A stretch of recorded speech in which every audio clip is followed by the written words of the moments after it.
bakit sinama ang Vice President sa impeachable? Kasi under our Constitution, the Vice President becomes very productive kung bibigyan mo siya ng ahensya o departamento.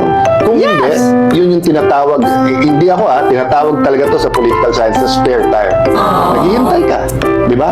Kung kailangan ka maging presidente. Okay. So, ang theory kasi dyan, one more day in office as COA chairman, as Chief Justice, as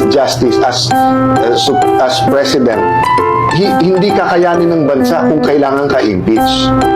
Medyo may diferensya ng konti sa Vice President eh. Kasi wala ka naman power eh. Wala ka naman hawak na pondo.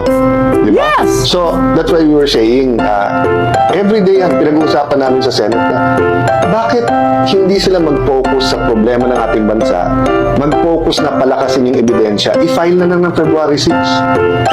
Even if the Supreme Court reconsiders, it'll take a month, tapos yung kabila naman mag-motion for reconsideration, by that time, February 6 na yun. Diba? That's why nga many come to the conclusion na ang hinahabol dito yung hindi siya ma-impeach. Pero ipagbawal na pwede siyang tumakbo sa 2028. Diba? So, kung ikaw makakalaban mo si Sara at sa survey sunod-sunod mataas, gusto mo naman na matanggal na siya. On the other hand, kung may masama talagang ginawa, ba't mo papayagan na tumakbo? Why are you running?